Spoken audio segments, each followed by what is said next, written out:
1, 2, 1, 2. Voilà, allez, on va reprendre nos discussions car le temps file et on a plein de choses encore à se raconter sur ces passionnants microbiotes au pluriel. Donc je vais demander à nos prochains invités de venir me rejoindre. Emmanuel Bocandé, David Ribet et Quentin Lamy-Beignet. Est-ce que vous êtes là? Oui, bonjour. Venez nous rejoindre. Merci d'être là. Alors, voilà, comment on fait connaissance? Voilà. David Ribet, Quentin et Emmanuel. Voilà. Est-ce que vous êtes tous là? Prenez le temps de revenir tranquillement. On va faire les présentations. Emmanuel Bocandé, vous êtes directrice médicale au sein du laboratoire. Alors, on prononce Pilège, voilà, qui travaille sur les microbiotes, donc la micronutrition et la phytothérapie. Et vous êtes basé dans le Maine-et-Loire, je crois, c'est ça? C'est le siège? Vous pouvez prendre un petit micro. Oui, pardon, non, l'usine en fait est basée à côté de Vichy. Ouais. En revanche, le siège est basé à Paris dans le 15e. Très bien. Pourquoi j'ai vu Maine-et-Loire alors sur Internet? Parce qu'on a différents sites, donc Bon, je pense très bien. que voilà. C'est le premier qui ressortait. David Ribet, vous êtes microbiologiste et vous êtes chargé de recherche donc à l'INSERM. Et puis Quentin Lamy-Beignet, c'est comme ça qu'on prononce votre nom? Besnier, voilà. Vous êtes postdoctorant à INRAE et vous travaillez sur les bactériophages, le microbiote intestinal, la bioinformatique, la biologie moléculaire. Et vous allez nous expliquer en quoi consiste cette vieille méthode de la phagothérapie qui revient aujourd'hui dans les stratégies médicales. David Ribet et Emmanuel Bocandé, peut-être pour commencer, on l'a déjà dit un tout petit peu tout à l'heure, mais c'est peut-être important de le redire, c'est que tous les individus n'ont pas le même microbiote. C'est vraiment un organe, si on peut l'appeler organe, qui change selon les personnes. Qui veut répondre là-dessus? David, peut-être pour commencer? Alors oui, effectivement, on en a déjà beaucoup discuté. Il y a une très grande variabilité entre les individus sur la composition du microbiote. Et on considère que la cartographie du microbiote d'un individu est extrêmement spécifique, même plus que les empreintes digitales. Et c'est un peu surprenant, parce qu'en fait, on sait que le microbiote va jouer de grandes fonctions importantes dans la santé humaine, et on peut se demander finalement, approchez bien le micro, s'il a un tel rôle dans notre santé, comment est-ce que ça se fait qu'on a tous des microbiotes différents? Et ce qui est important de réaliser, c'est que c'est les fonctions du microbiote qui vont être conservées chez les différents individus, c'est-à-dire que le microbiote entre deux individus va jouer les mêmes fonctions, mais chez quelqu'un, ce sera réalisé par les bactéries A, B, C, et chez un autre individu, ce sera par un autre jeu de bactéries que ces mêmes fonctions seront réalisées.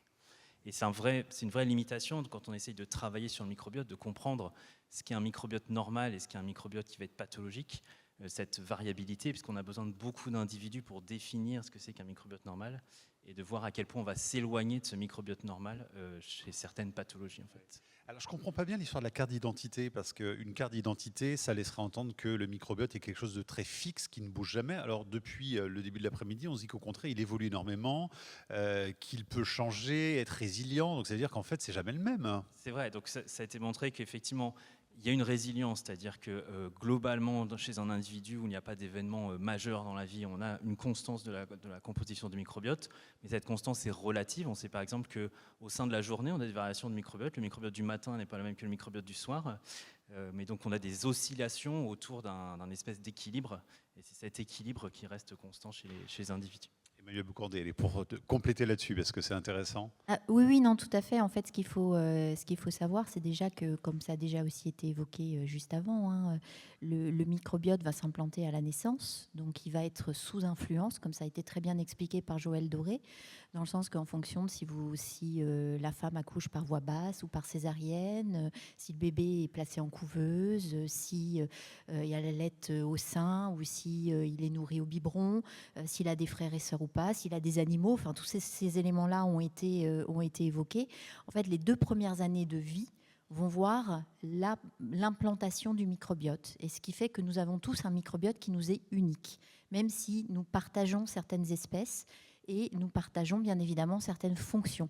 Parce qu'en effet, on a beaucoup parlé jusqu'alors de diversité, de composition du microbiote, mais il y a quelque chose qui est très important dans le microbiote, c'est sa fonctionnalité. Et c'est aussi ça, c'est-à-dire que maintenant on a beaucoup progressé sur l'identification, ça a été évoqué déjà aussi via la métagénomique, etc., sur comment était fait le microbiote. Mais après, la question c'est qu'est-ce qu'il fait ? Et ça, c'est vraiment les prochaines aussi étapes. Et en effet, tout au long de la vie, ce microbiote va évoluer. Et donc, il va évoluer en fonction de l'âge aussi. On sait très bien qu'il y a une raréfaction du microbiote chez les personnes âgées, ce qui va être à l'origine notamment d'un phénomène qu'on appelle l'inflammaging, qui est cette inflammation dont on a aussi déjà beaucoup parlé avec la relation avec le système immunitaire. Et donc, en effet, ce qui fait aussi que ces personnes âgées, souvent, sont plus fragiles ou vont avoir on a parlé aussi de l'axe intestin-cerveau, des problématiques neurodégénératives, avec des problématiques de cognition, etc. Donc il y a toute une évolution. Donc on a on va dire un cœur de microbiote qui est commun à tous les individus. On a tous un microbiote spécifique. Donc une signature finalement. Une signature, voilà. Individuelle.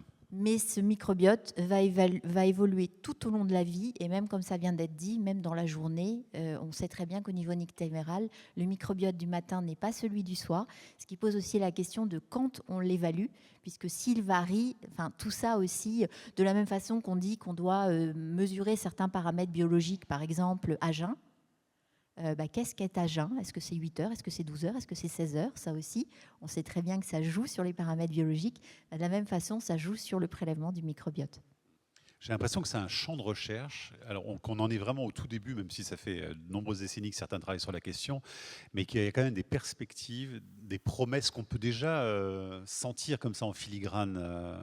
Oui, alors c'est vrai que c'est un domaine de recherche qui a explosé ces dernières années, et je dois avouer qu'en tant que chercheur travaillant là-dessus, je trouve ça vraiment passionnant, parce qu'en fait, on découvre des choses qu'on ne soupçonnait pas. Enfin, c'est vraiment un domaine qui était relativement vierge jusqu'à encore il n'y a pas longtemps. Et il y a vraiment beaucoup de choses à faire. Donc il y a beaucoup de promesses qui sont effectivement données par ce domaine.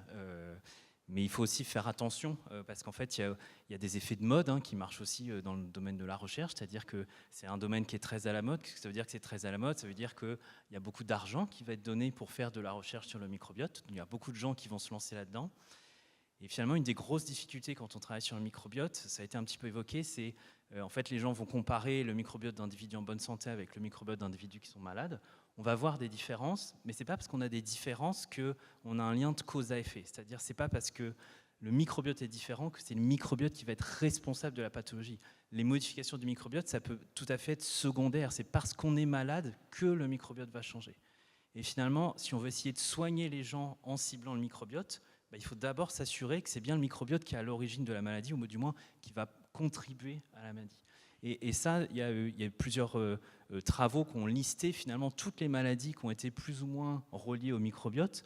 Et quand on regarde, en fait, on a l'impression qu'il y en a des dizaines et des dizaines, que ce soit des maladies au niveau intestinal, ouais, des maladies qui touchent même d'autres organes, parce qu'on sait que le microbiote va communiquer avec d'autres organes du corps, donc que ce soit le cœur, le foie, le cerveau. Mais peut-être que dans tout ce qui a été proposé, on va se rendre compte dans quelques années qu'il y en a beaucoup, ce sera juste des corrélations, mais il n'y aura pas un vrai lien de causalité. Et c'est à ça qu'il faut faire attention. Voilà, c'est un domaine prometteur, il y a plein de choses qu'on va comprendre et qu'on va découvrir. Qu'on est un peu tout feu, tout flamme, là, finalement. Il va falloir essayer de garder un peu les bonnes mesures. Voilà. Alors, ceci dit, moi, j'aimerais rajouter un point, c'est déjà qu'est-ce qu'on entend par soigner. Parce que si on se passe sur la définition de soigner, ça peut se définir par rétablir la santé de l'individu. Et c'est vrai que dans nos médecines occidentales, on est le soin, c'est synonyme de maladie. Et d'ailleurs, c'est ce qui vient d'être dit, enfin, ça a beaucoup été discuté. C'est face à une maladie, quelle est ma signature du microbiote et comment derrière je la soigne d'une certaine manière. Mais si on prend la définition, enfin l'OMS le dit très bien, la santé ne se résume pas à la maladie, enfin l'absence de maladie ou à l'absence d'infirmité. C'est un état complet de bien-être physique, mental et social. Et en ce sens-là, c'est ce qu'a dit Joël Doré en introduction, c'est qu'il faut savoir préserver ces microbiotes et préserver cette relation à l'hôte, parce que déjà là, on est dans le soin.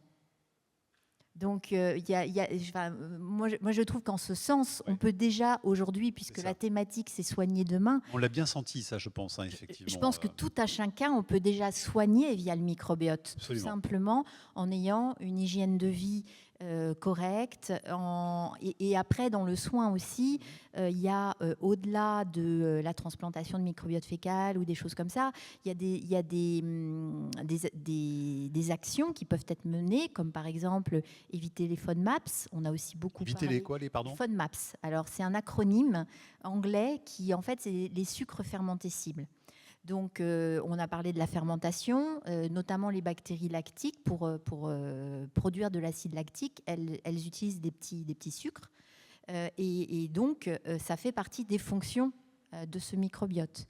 Et le problème, c'est que ça peut donner des ballonnements, ça peut donner, en fait, si vous voulez, des troubles qui ne sont pas de l'ordre de la maladie, mais qui peuvent être très gênants pour les gens qui en fait, en souffrent. Et c'est en ça qu'on préconise à ces personnes d'éviter de manger certains aliments. Donc, c'est toujours cette balance aussi entre je dois manger des fibres parce que c'est bon pour la diversité de mon microbiote et pour ma santé, mais en même temps, je peux aussi, par ces aliments, amener des choses qui vont un petit peu me déranger.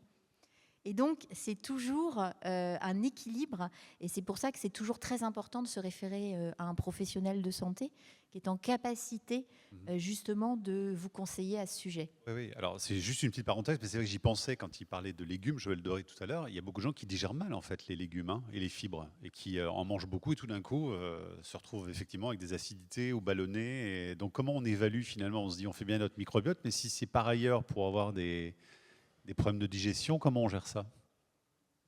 Alors vous n'êtes pas médecin, mais... Non, je pense que c'est, encore une fois, c'est lié à la variabilité du microbiote entre les différents individus. On ne peut pas avoir de régime qui marche pour tout le monde.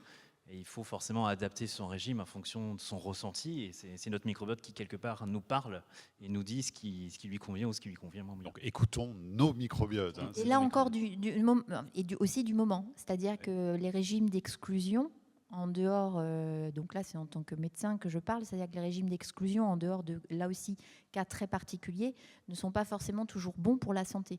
Donc il faut toujours en discuter avec son professionnel de santé, de façon à être en capacité d'avoir le bon équilibre. Quentin Lamy-Besnier, j'aimerais bien qu'on vous entende quand même.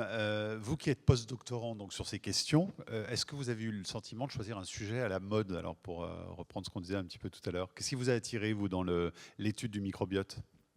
Effectivement, je suis un peu, enfin voilà, ça fait pas 40 ans que je travaille sur le microbiote, donc j'ai eu la chance de pouvoir bénéficier de beaucoup de connaissances qui ont été apportées par toutes les personnes qui ont parlé jusqu'à maintenant. Et moi, mon sujet d'étude, c'est un sujet sur lequel on est peut-être justement un peu en retard sur le microbiote, c'est sur les virus qu'on a dans le microbiote, puisque aujourd'hui ça a été évoqué en introduction, hein, que bien sûr les virus c'est des microbes et qu'ils sont présents dans tous les écosystèmes. Et bien sûr, il y en a aussi beaucoup dans notre intestin notamment. Et du coup, moi, c'est ce sujet-là que je voulais explorer pour avoir ce côté un peu excitant de découvrir de nouvelles choses, parce que c'est quelque chose qu'on étudie peut-être depuis à peu près 10 ans maintenant. Et les virus, c'est toujours plus compliqué en plus que les bactéries, grossièrement. Donc, c'est un domaine où on avance petit à petit, mais effectivement, c'est ce côté un peu excitant et ces nouvelles découvertes qu'on espère faire qui m'a attiré pour travailler sur ce sujet. Donc le lien entre virus et microbiote, alors pour bien comprendre, parce que c'est vrai qu'on a beaucoup parlé de bactéries jusqu'à maintenant, c'est quoi alors?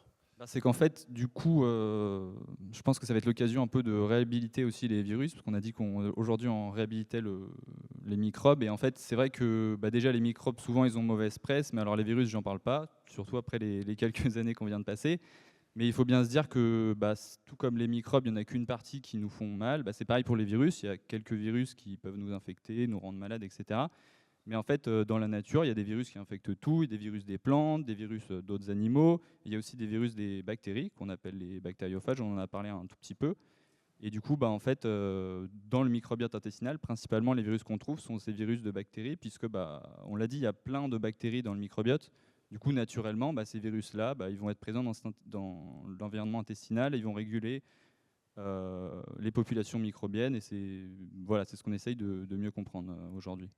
Alors, juste pour être bien clair, quand on parle de microbes et quand on parle de virus, le virus appartient aussi à la grande famille des microbes, non? On peut, donc, à la fois vous le distinguez, mais à la fois il fait partie de cette famille-là. Donc, ça dépend un peu des gens, je ne sais pas trop ce que vous en pensez, les virus n'étant pas vivants. Parce que c'est vrai que c'est un petit peu ambigu. Alors. En fait, le fait est que le terme microbe, c'est un terme qu'on utilise dans le langage vulgarisé, c'est-à-dire grand C'est un terme public. générique, oui. Voilà, c'est ça. Nous, on parlera plutôt de micro-organismes, qui par définition, c'était des organismes qu'on distingue en utilisant des microscopes, parce qu'ils ne sont pas visibles à l'œil nu.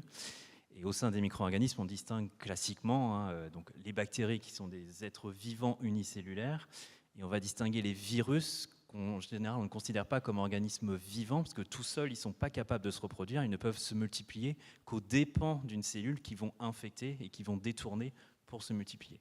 Donc c'est des parasites par absolu, par essence, par définition, mais c'est des parasites pour des bactéries dans le cas des bactériophages, et donc dans certains cas, ça nous arrange bien d'avoir ces bactériophages sous la main. Ouais.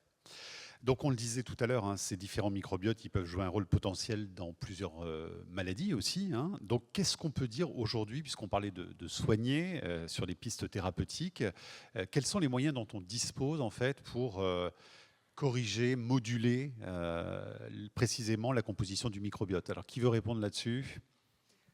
Allez-y. Donc, pour commencer, en fait, on a plusieurs leviers. Classiquement, on distingue ce qu'on appelle les prébiotiques. Donc, les prébiotiques, ça va être un ensemble de nutriments, de sources d'aliments qu'on va prendre, mais qui ne sont pas faits pour nous nourrir nous-mêmes, mais qui sont faits pour agir sur notre microbiote, donc qui vont favoriser ou défavoriser certaines espèces bactériennes. Ensuite, on a les probiotiques. Donc, les probiotiques, c'est directement des bactéries qu'on va ingérer, qui vont changer temporairement l'écosystème intérieur. Ensuite, on parle des fois de postbiotiques. Donc, les postbiotiques, c'est directement quand on a réussi à identifier les molécules produites par les bactéries du microbiote qui sont actives. Et dans ce cas-là, on peut directement fournir les postbiotiques. Et juste le dernier levier, on l'a déjà beaucoup dit, c'est la greffe de microbiote, où cette fois-ci, on prend carrément l'écosystème d'un individu qu'on considère en bonne santé, qu'on va transplanter chez un individu malade. Alors, pour compléter ce qui vient d'être dit, en fait, le probiotique, ce qui est très important, c'est de comprendre que c'est donc un micro-organisme qui est vivant et qui doit être, en fait, pour être bénéfique pour l'hôte, parce que c'est la définition, doit être administré en quantité adéquate. Donc, on a déjà parlé aussi de cette notion, c'est quoi une quantité adéquate? Il faut être bien conscient aussi que chaque bactérie va avoir un effet qui lui est propre. Donc, on ne peut pas transposer l'effet d'une bactérie à une autre bactérie. C'est pour ça qu'il y a aussi beaucoup de travaux, et c'est toute la difficulté à l'heure actuelle quand on sait le nombre de bactéries qu'il peut y avoir. Donc, on va avoir le terme d'un point de vue taxonomique est pas bon, mais on va dire là en vulgarisation des familles de bactéries qui en fait vont avoir des effets communs, mais pour autant, chaque espèce dans cette famille va avoir un effet qui lui est propre. Donc tout ça est très complexe. Et puis pour compléter aussi le postbiotique, parce que c'est vrai que le postbiotique actuellement est aussi challengé par la définition de l'ISAP, qui est un organisme qui est aussi sur les bactéries inertes. Donc en fait, c'est toute la différence. C'est le probiotique, la bactérie, elle est vivante. Dans le postbiotique, vous avez des bactéries qui sont inertes, donc qui peuvent être entières, ou ça peut être des morceaux de bactéries. Et vous avez donc les métabolites.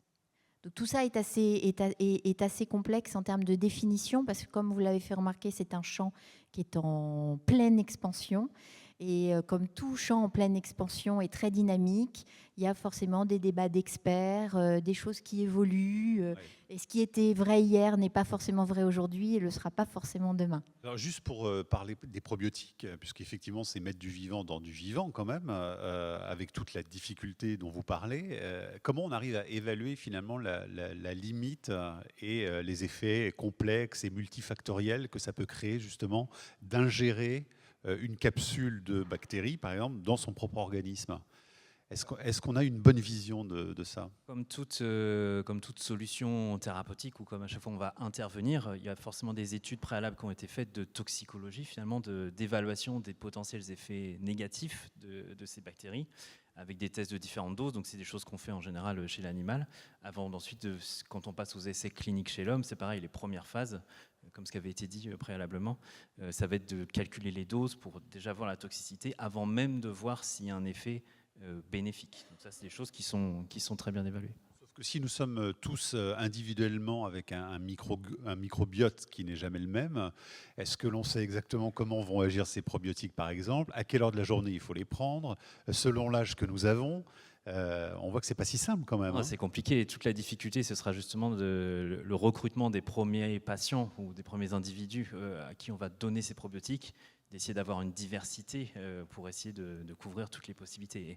Et on touche à un vrai problème avec le microbiote, c'est de la médecine de précision, c'est-à-dire que peut-être qu'on ne va pas avoir des solutions qui vont s'appliquer à tout le monde. Ça ne sera pas le même probiotique qu'il faudra donner à tous les individus. Et qu'il faudra finalement peut-être au préalable faire une cartographie du microbiote des patients et d'adapter le traitement, d'adapter la souche de bactéries qu'on va donner en fonction de ça.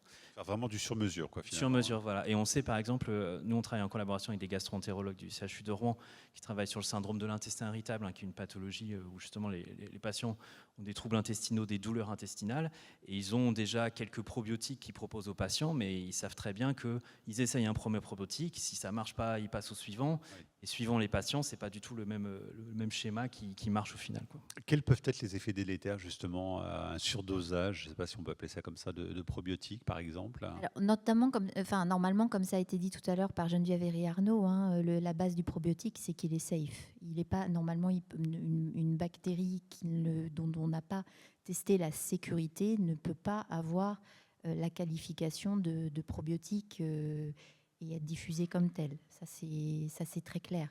Donc, il n'y a pas d'effet à l'heure actuelle documenté à proprement parler en termes de sécurité, en tout cas. Mais ce sont des produits qui, parce qu'alors là, après, on rentre dans des détails qui, comme tout produit de santé, sont de toute façon soumis à la vigilance et doivent faire l'objet de rapports de vigilance si nécessaire. Quentin Lamy-Vesnier, on va donc parler de phagothérapie avec vous. C'est un procédé, je le disais tout à l'heure, médical ancien, hein, pourtant. Oui, tout à fait, effectivement.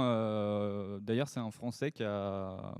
Voilà, c'est un mot français, phagothérapie. C'est un Français qui a inventé cette façon de traiter des infections bactériennes au début du XXe siècle. En fait, c'est lui aussi qui a découvert les bactériophages. Enfin, découvert, hein, si C'est vous qui, me lui, prêtez d'ailleurs, l'expression. c'est quoi son nom? C'est Félix Derel, pardon, oui, j'aurais dû mentionner son nom. Et du coup, en fait, il s'est rendu compte en cultivant des bactéries que parfois, tout simplement, ça poussait pas. Et il s'est dit, il doit y avoir quelque chose qui tue les bactéries. Et comme ça, il s'est rendu compte qu'il ne pouvait pas les voir à l'époque, parce qu'il n'y avait pas de microscope assez puissant pour les voir. Et en fait, il s'est vu, en prenant ces cas où les bactéries ne poussaient pas, il a pu voir que propager ces formes de vie, enfin, du coup, pas de vie, mais ces virus. Et effectivement, ça a été assez en vogue dans un premier temps. Et après, on a découvert les antibiotiques qui sont beaucoup plus faciles d'utilisation. Et c'est un peu tombé en désuétude. Mais c'est vrai qu'aujourd'hui, avec la montée de l'antibiorésistance, c'est une solution qui est à la mode aussi, pour reprendre cette expression. Alors, il paraît que les mécanismes vraiment d'action de la phagothérapie sont assez mal connus, en fait. C'est vrai, ça? Ça dépend ce qu'on appelle mécanisme d'action. Je dirais qu'on sait assez bien comment ça marche en pratique. Ce qui manque, c'est surtout en fait, des essais cliniques, puisque voilà, les moments où ça a été utilisé en 1920-1930, on n'a pas forcément beaucoup de données. Et aussi, ça a été aussi beaucoup utilisé dans des pays de l'Est, notamment en Russie, en Géorgie, qui ont un peu gardé cette tradition. Mais eux, ils utilisent ça de manière empirique et sans forcément très documentée. Et aujourd'hui, la médecine moderne exige qu'on ait des essais cliniques qui soient bien menés, etc., comme on en a déjà parlé pour tous les autres traitements. Et c'est vraiment ça qui nous manque aujourd'hui. Et il y en a des essais qui sont en cours, mais aujourd'hui, c'est surtout des gens qui sont traités au cas par cas. Ça arrive parfois en France, mais on n'a pas encore les essais cliniques qui nous permettent de développer des médicaments, quoi. Et pourquoi donc on revient à la phagothérapie aujourd'hui? Parce que justement, on fait face à de l'antibiorésistance. Il y a un lien ou pas? Oui, tout à fait. C'est parce que tout simplement, il y a de plus en plus de résistance aux antibiotiques. Et d'ailleurs, le microbiote, c'est vraiment le premier réservoir de gènes de résistance aux antibiotiques. Et du coup, il y a de plus en plus de patients qui ont des infections parfois, on pourrait dire, qui pourraient sembler bénignes, mais qu'on n'arrive plus à traiter puisque plus aucun antibiotique ne marche. Et du coup, dans ce cas-là, les bactériophages et la phagothérapie pourraient, dans certains cas, apporter une solution. Et voilà, on a des exemples de patients qui n'avaient plus d'espoir et qui ont pu être guéris grâce aux bactériophages. Dans quel cas, par exemple? Est-ce que vous avez des exemples précis à nous citer? Un des exemples les plus connus, qui a un peu relancé aussi cette thématique, c'était un diplomate américain qui avait une infection vraiment qui s'était propagée sur tout son corps à Acinetobacter baumannii. Et tout simplement, on a pris ces bactéries-là, on a essayé d'isoler des bactéries, enfin pas moi, hein, mais Les médecins ont isolé des bactériophages, on lui a redonné et il est complètement guéri, il va très bien. Et c'est quelques exemples, mais en fait ça peut être des infections très diverses. En fait, peu importe le site, ou même si forcément il y a des endroits où ça va être plus ou moins facile d'utiliser bactériophages, ça peut concerner à peu près n'importe quelle infection. Emmanuel Blocandé, ça fait partie des stratégies thérapeutiques qui ne sont pas inintéressantes aujourd'hui, selon vous? Je pense qu'aujourd'hui, face à la montée de l'antibiorésistance, toute stratégie thérapeutique qui peut adresser cette problématique est intéressante. Mais je pense que ça commence comme tout. Enfin, on a beaucoup parlé de prévention à la base. Tout le monde connaît le slogan les antibiotiques, c'est pas automatique. Tout le monde sait maintenant qu'avant de traiter une angine par antibiothérapie, il faut faire un test. Enfin, c'est des choses, si vous voulez, qui maintenant, oui, c'est très clair. Il faut penser que c'est pas anodin. On a parlé aussi tout à l'heure de la résilience. On sait très bien que la résilience, avec les antibiotiques, il y a une perte de diversité. Que derrière, il y a des gens qui reviennent jamais à leur état basal, ce qui fait qu'ils vont faire en fait des états intermédiaires qui vont devenir leur état basal, leur nouvel état basal, et qui ne récupéreront jamais les bactéries perdues. La question est de savoir si ces bactéries perdues étaient-elles bonnes, étaient-elles mauvaises, qu'est-ce qu'elles permettaient de faire et qu'est-ce que ça va donner dans la vie future de cette personne. David Ribet, c'est une question qui a été posée tout à l'heure sur ce que c'est qu'un microbiote en bonne santé finalement. Est-ce qu'on arrive bien à le dire ça aujourd'hui dans la recherche? Non, effectivement, c'est toujours la même chose. C'est compliqué parce que un bon microbiote ne sera pas le même suivant les individus. C'est-à-dire, ce qu'il faut, c'est avoir un microbiote qui soit adapté à nous-mêmes. Et donc, comme on a de la variabilité au niveau génétique entre les individus, il faut avoir le microbiote qui soit le plus adapté. Donc, c'est quelque chose qui est très difficile à définir. Et c'est ce qu'on disait aussi, c'est pas parce qu'on va vous diagnostiquer la composition du microbiote qu'on va vous donner le catalogue de bactéries qu'il y a dans votre ventre, qu'on va savoir est-ce que ça va, est-ce que ça va pas, qu'est-ce qui manque, qu'est-ce qu'il faudrait rajouter, qu'est-ce qu'il faudrait enlever pour retrouver un bon état de santé si jamais celui-ci est détérioré. D'où l'intérêt d'étudier le microbiote, comment on dit, dysfonctionnel Oui, dans les cas de dysbiose, voilà. Mais il faut faire un gros travail en amont avec des modèles expérimentaux simples. Il faut réussir à démontrer vraiment que c'est les changements de composition du microbiote qui induisent des effets, que ce soit sur la physiologie intestinale ou sur le comportement ou sur d'autres aspects. Donc dysbiotique, hein, c'est ça, c'est un mot Dysbiotique. qu'on a beaucoup employé tout à l'heure. Donc ça veut dire quoi exactement? En fait, on dit le biose, c'est quand le microbiote est en équilibre, et dysbiose, c'est quand il y a un dysfonctionnement du microbiote. À vous entendre, on tend quand même vers de plus en plus une médecine personnalisée autour du microbiote. C'est ça aussi l'enjeu aujourd'hui pour essayer d'offrir des stratégies thérapeutiques efficaces? Ouais, je pense vraiment que c'est vers ça qu'il faut tendre et essayer de trouver des solutions globales qui marcheraient pour tout le monde. On risque un peu d'aller dans le mur, c'est-à-dire que forcément il y aura des gens qui ne seront pas répondeurs, mais c'est déjà le cas dans d'autres types de thérapies, hein, c'est pas spécifique au microbiote, mais ça passera forcément vers des analyses personnalisées, qu'on corrélera ça avec un certain nombre de paramètres, que ce soit des analyses de la composition du génome ou des choses comme ça. Mais du coup on se retrouve avec des masses de données à mettre face à face et à essayer de comprendre, qui sont extrêmement compliqués et de plus en plus dans les laboratoires, on a besoin d'outils informatiques très puissants. C'est des algorithmes en fait, hein, c'est des données mathématiques. Parce que voilà, on se retrouve avec des jeux de données de millions de chiffres et on n'arrive plus à facilement mettre ça et faire de la cohérence et donner du sens à toutes ces données-là.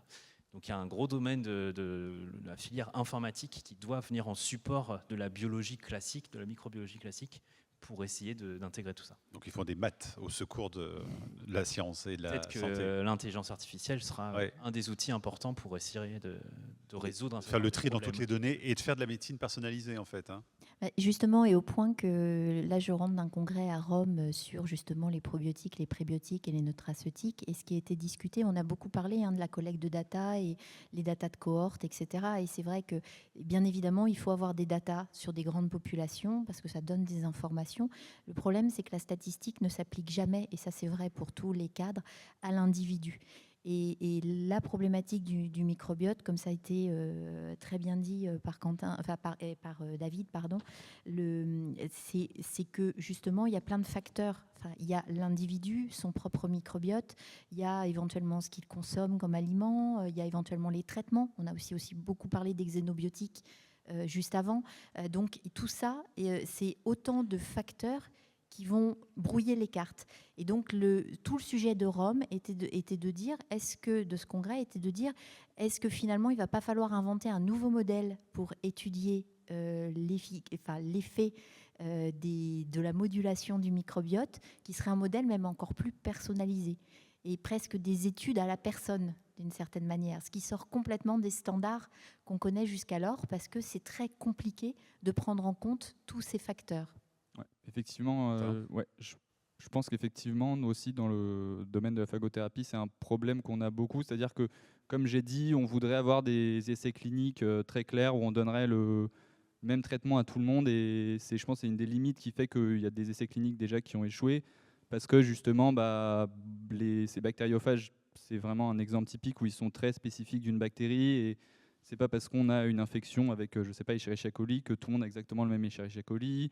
Si c'est le cas du microbiote, c'est très complexe. Et effectivement, je pense que dans plein de domaines, on se rend compte que c'est peut-être une des barrières de la médecine moderne, c'est de plus prendre en compte l'individu, à la fois, comme on a dit, sa génétique, son microbiote, et puis même aller plus précisément, voilà, c'est pas juste simplement il a une infection avec telle bactérie, mais c'est quoi précisément cette bactérie. Enfin, on en a vraiment besoin de personnaliser de plus en plus pour obtenir un succès thérapeutique. Et juste oui, pour compléter, un des autres biais, c'est que souvent quand on fait des manips, par exemple chez l'animal, en fait, les animaux qu'on utilise sont des animaux qui sont tous génétiquement identiques, qui vont tous être dans la même animalerie avec la même nourriture. Donc c'est finalement des systèmes extrêmement homogènes et extrêmement contrôlés. Donc même si là on a l'impression que les candidats probiotiques qu'on utilise ont un effet, c'est pas du tout représentatif de la diversité qu'on aura quand on passera en population humaine. On ne vit pas toujours la même température, avec les mêmes conditions, etc. Allez, on va passer aux questions parce que le temps file et je sais que vous avez encore plein de choses à demander à nos invités. Donc on y va. Oh là là. Vite les micros alors. On arrive. Voilà. Et c'est parti pour une salve de 20 minutes.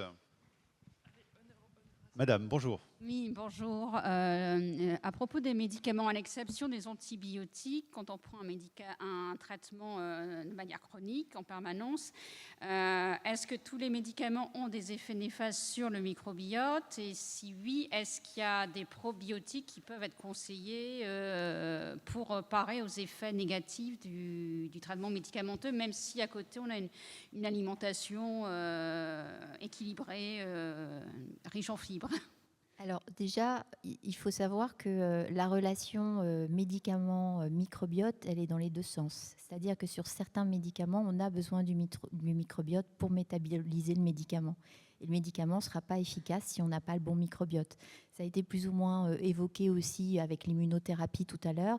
C'est ce qui fait qu'on sait actuellement aujourd'hui, on est en capacité de dire, enfin c'est en tout cas les travaux qui sont en cours, de dire en fonction de votre microbiote, le traitement va fonctionner ou malheureusement ne va pas fonctionner. Et justement, en amont du traitement, comment est-ce qu'éventuellement je peux moduler votre microbiote pour essayer de vous reprogrammer d'une certaine manière votre microbiote pour vous donner toutes les chances que le traitement fonctionne. Ça c'est le premier point. Après, en effet, il y a des médicaments, par exemple, on sait que les antidépresseurs, c'est aussi pour ça, on sait que par exemple, souvent les antidépresseurs, il y a des prises de poids associées. On pense qu'un des mécanismes qui sous-tend ça, c'est une perturbation du microbiote. Donc il y a énormément actuellement de recherches autour de ça.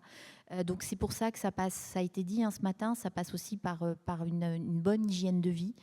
Quand on est sous médicaments, il faut manger correctement. Donc on en revient. Ça n'a pas été dit comme ça ce matin, mais c'est un peu le régime méditerranéen. Quand je crois c'est Joël Doéré qui parlait des couleurs dans l'assiette. La salade grecque, là, il n'y a rien de tel. Vous avez les olives noires, les tomates rouges, les concombres verts. Enfin bon, je ne vais pas vous faire le menu, mais mais voilà. Donc tout le monde, je pense, connaît la salade grecque. Donc c'est quelque chose, vous voyez. Donc il faut avoir ça. Il faut avoir une activité physique. Bien sûr, parce que ça aussi, on sait, ça a été dit par Geneviève Herrier-Arnaud, l'activité physique va aussi jouer pour ce maintien d'un bon microbiote. Et puis après, comme ça a été dit, ça a été donné comme pour les antibiotiques, en effet, la LGG, etc., sont des probiotiques qui peuvent être associés pour essayer de maintenir ou jouer sur la barrière avec certains métabolites. Enfin, il y a des pistes, il y a plein de pistes qui sont actuellement à l'étude en ce sens. Allez, d'autres questions? Oui. Euh, Vu la diversité des espèces de bactéries, est-ce qu'il ne serait pas plus pertinent d'étudier directement des cortèges génétiques, toutes espèces confondues, avec des chaînes de production, par exemple, qui dépasseraient juste les espèces? Alors effectivement, donc, vraiment le grand boom qui a fait décoller ce domaine de la recherche sur le microbiote, c'était nos capacités de séquençage. C'est-à-dire qu'on a pu analyser l'ADN des bactéries et savoir qui était là. Mais maintenant, on va un petit peu au-delà, c'est-à-dire que plutôt que de savoir qui est là, on essaie de savoir ce qu'elles font. Et en fait, on peut faire des analyses qu'on appelle métabolomiques, c'est-à-dire qu'on va regarder directement toutes les molécules qui vont être produites et sécrétées par les bactéries. Et ça, c'est beaucoup plus important pour vraiment identifier les fonctions et faire du sens avec les bactéries qui sont là. Donc on peut proposer des analyses de métabolomes pour essayer de savoir les molécules qui sont présentes chez un individu ou chez un autre. Et ça donne vraiment des pistes sur les mécanismes par lesquels ces bactéries communiquent avec nous et peuvent agir sur notre état de santé. Alors, madame, oui. Je voulais parler phagothérapie. J'ai posé une question. J'ai beaucoup aimé la remarque selon laquelle il faudrait peut-être les utiliser d'une façon personnalisée pour combattre une bactérie pathogène bien particulière chez un individu donné, puisqu'avec les phages, on peut probablement les cultiver, les manipuler un petit peu ou les sélectionner d'une façon personnalisée peut-être. Mais j'ai une question. Ce sont des antibiotiques un peu particuliers puisqu'ils se répliquent d'une façon autonome. Donc l'arrêt du traitement antibiotique de ce traitement particulier risque de ne pas se produire. Enfin, le phage peut-il continuer sauvagement partout, être donné à d'autres individus, devenir une catastrophe écologique? Et dans ce cas-là, est-ce que vous envisagez de faire des séquences pour pouvoir terminer le phage, le tuer quand il a fini son action? C'est une très bonne question. Effectivement, je n'ai pas vraiment précisé ce point, mais c'est vrai qu'une des différences entre les antibiotiques, en tout cas la plupart des antibiotiques et les bactériophages et la phagothérapie, c'est que les bactériophages, c'est très spécifique. Donc en fait, si on cible une bactérie donnée, on va juste affecter cette bactérie-là et on n'aura pas d'effet secondaire sur le microbiote, par exemple. Donc ce qui peut aussi être un autre avantage, c'est qu'on peut cibler précisément une bactérie. Et donc si on cible précisément une bactérie pathogène, on ne va pas du tout affecter le reste des bactéries.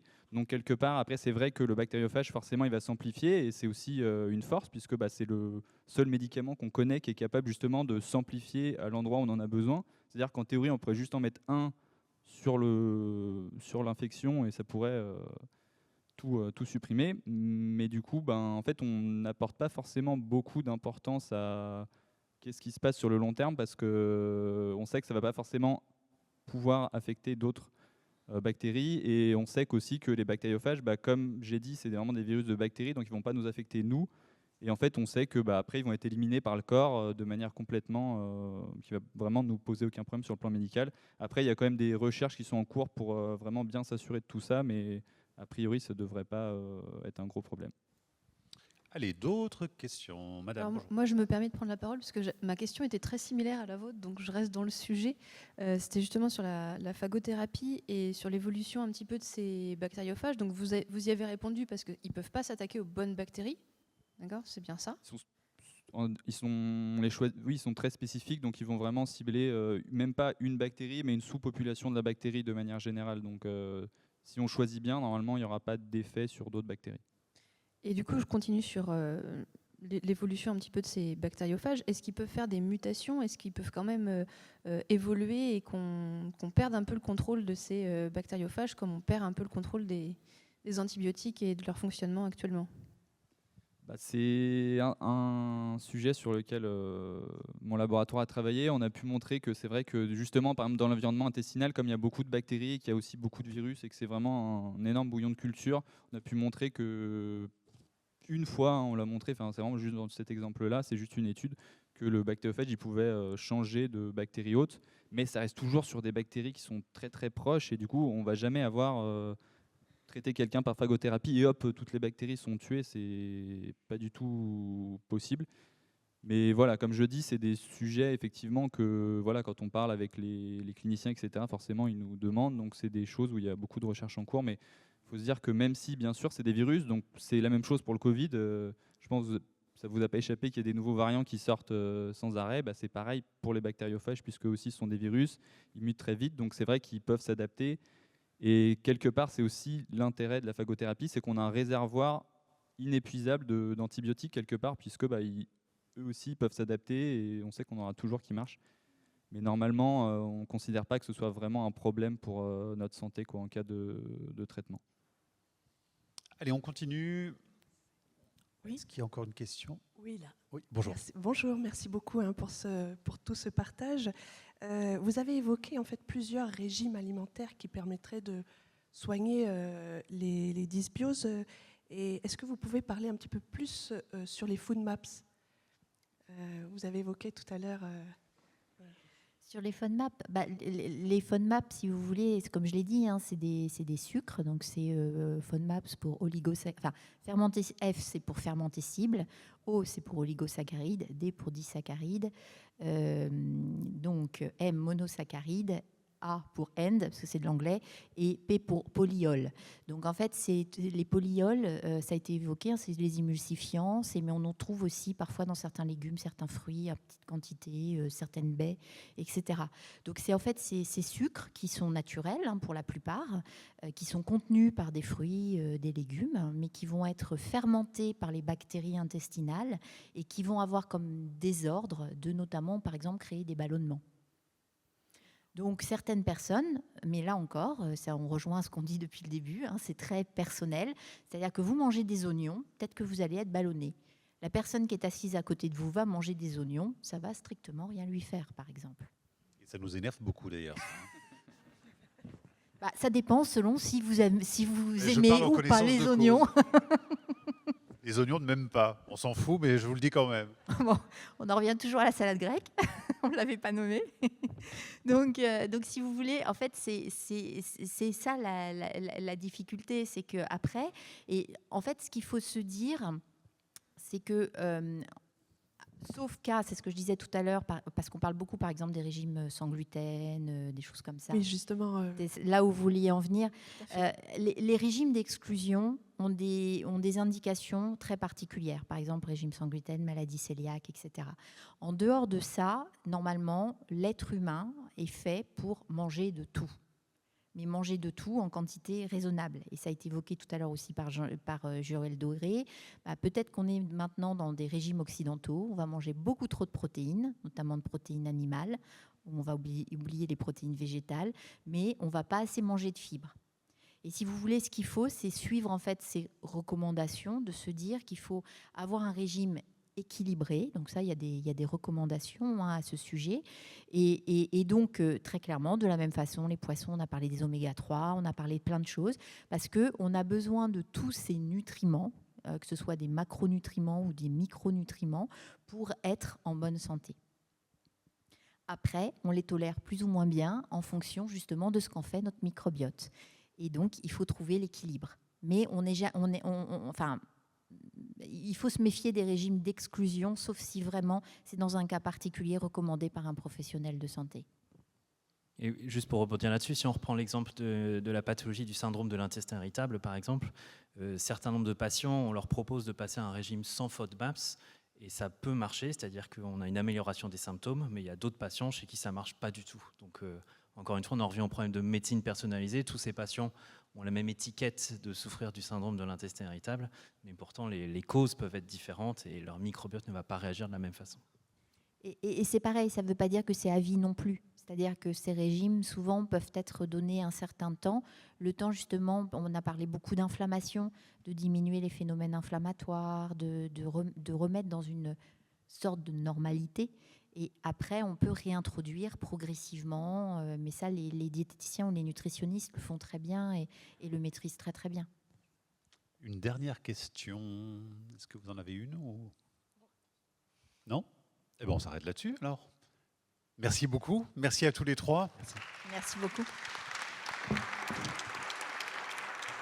Merci infiniment.